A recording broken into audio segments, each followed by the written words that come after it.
This is Queso, and Beans does not like to be picked up. Oh, Beans is big. This is Beans. Big. Yes. Oh, so sweet. She's doing me. This is Cameron. He's one of our subscribers. He lives in Indiana with his high school sweetheart, and he sent us this question about unions. How come we've seen such a decline in unionization in the U.S., and specifically why the unions from manufacturing didn't transfer over into services? Here's what he's talking about. The share of workers in the U.S. who belong to a labor union, like I do, has fallen to around 10%. If you take out the government employees, it's 6%. And have you ever been part of a union? It sounds like you haven't. No, I haven't. What got me interested in the question was just the recent news, especially around Starbucks. Starbucks workers in upstate New York, Santa Cruz, Philadelphia, Mesa, Arizona, more than 20, 30, 100, 200 Starbucks locations voted in favor of joining a union so far. Unions have been catching some momentum here in the U.S. And if we can make sense of the historical decline, we might understand what it would take to reverse it. Answering big questions like this usually involves answering a bunch of smaller questions. And the first one that popped into my head was, did union density decline in other countries too? And the answer is yes, meaning that some of the decline reflects international trends. What happened was that as these economies grew over time, globalization and automation steered job growth away from domestic factories where union membership was high. Instead, it went mostly into service-providing jobs where unions weren't well established. All new workplaces in the U.S. are born non-union. So when you chart the total number of union members in the U.S. against the huge growth in the workforce, it looks less like the unions collapsed than that the economy kind of grew outside of them. There's a new paper out by an economist named Zachary Schaller, and it estimates that around 40% of the decline in union elections in the U.S. can be explained by this growth and change across sectors.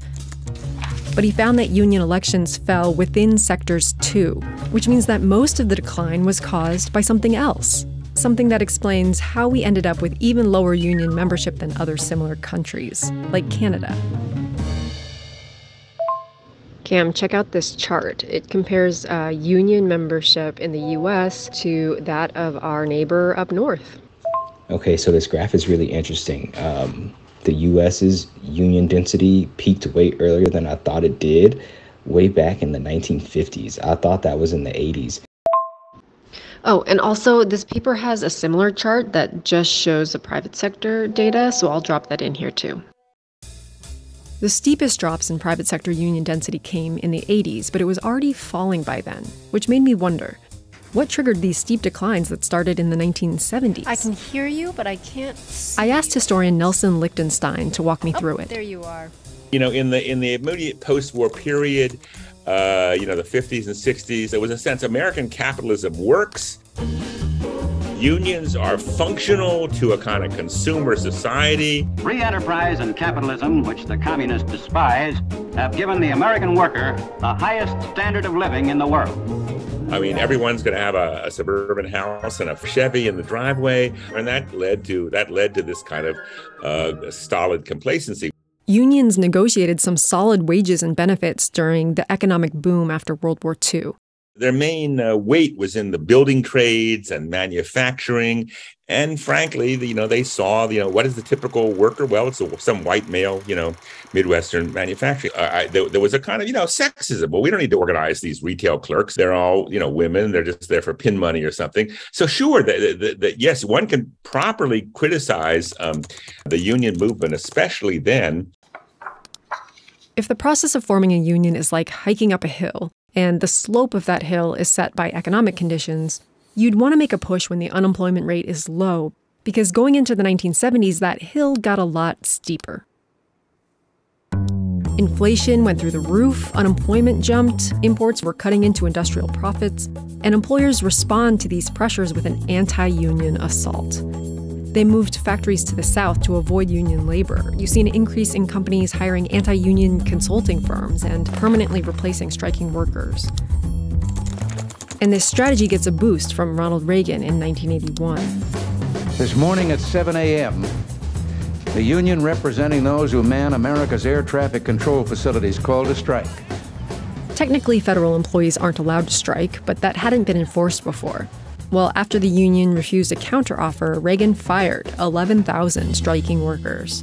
There just is no other choice. It was a signal. It was a signal. It was the first time the federal government had been behind the destruction of a union for many decades. And every manager in the country said, we can do things we couldn't do before. Which leads me to ask, what role has government policy played in the union decline? Here's the process established by U.S. law. First, at least 30% of workers at a shop need to sign a petition saying they want a union. At this point, their employer can voluntarily recognize them like Vox Media did. Otherwise, they go to a secret ballot election. If a majority of voters says yes, the employer is now obligated to bargain with the union. But they are not obligated to ever agree on a contract. For those that do, it takes on average 409 days, according to Bloomberg Law. I called up sociologist Barry Eidlin to find out how this is different in Canada. If you don't have a contract by the end of the year in most parts of Canada, then the negotiations get referred to an arbitrator who can then impose an agreement. That doesn't actually get used a lot, but the fact that that's the end point completely shifts the incentive structure. U.S. policy allows plenty of opportunities for delay. In Canada, the time between the petition and the election is limited to 5 to 10 days. In the U.S., it takes 46 days on average. During that time, supervisors can pull workers into mandatory meetings advising them to vote no. That's all legal. Firing workers for organizing is not. Coming out of college, one of my first jobs was as a manager in a warehouse, and I got to see a little bit of what the anti-union kind of talk was all about when someone that was hourly just mentioned it, and the general manager pulled us into one of the operations manager's offices. It's really small, really crammed. We're all standing up, and he just says, if anyone says, can I curse? Because he cursed. Are you fine? Absolutely. Yeah, he said if anyone said, or if anyone hears the fucking word union, I want you to tell me. I want you to make sure that person doesn't say it to anyone else. That just kind of stuck with me, and everyone just accepted it for what it was. Was there any other talk of organizing among the workforce that you were aware of? No. The person that mentioned organizing was fired, I want to say maybe 4 or 5 weeks later. There was a real effort to document every single thing that he did that could be considered an infraction so that he could get written up. We stacked those all up until he qualified to be fired, and he was fired immediately.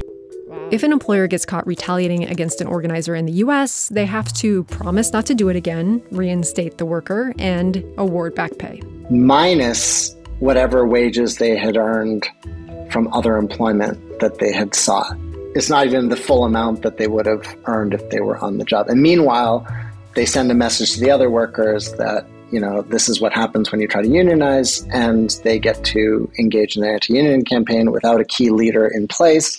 So it just makes no sense to obey the law. Since the 1930s, changes to labor law in the U.S. have generally limited the tactics unions can use while making it easier for management to make their voice heard. But even if you change those laws, you still need workers who are willing to fight.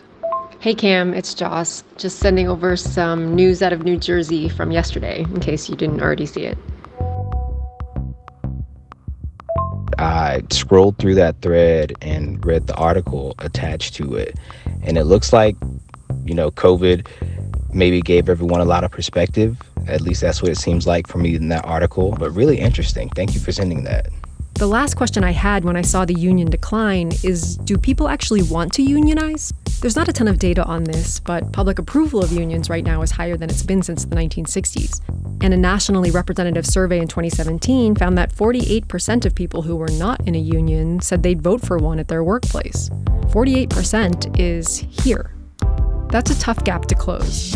But with the pandemic as a catalyst and the unemployment rate low, unions are having a go at it in 2022. One of the effects of union decline just means that a lot of people just don't know people in unions, don't know what unions do. So then the effect of these kind of breakthroughs is that it changes people's consciousness by making those options more realistic. And something that I could actually take a risk and actually try to win this thing, and I might actually have a decent chance of getting it. So that's everything that I found. It's more complicated than I hoped, but are there any questions you have about the history or any of that? No, I don't have any questions. It's been like really exciting to kind of go through this and see all the work that goes into it. It's awesome. Well, we really appreciate you sending in the question. We're going to use this as like a pilot episode to try to get more people to send us questions. So hopefully people will see it and want to do what you did.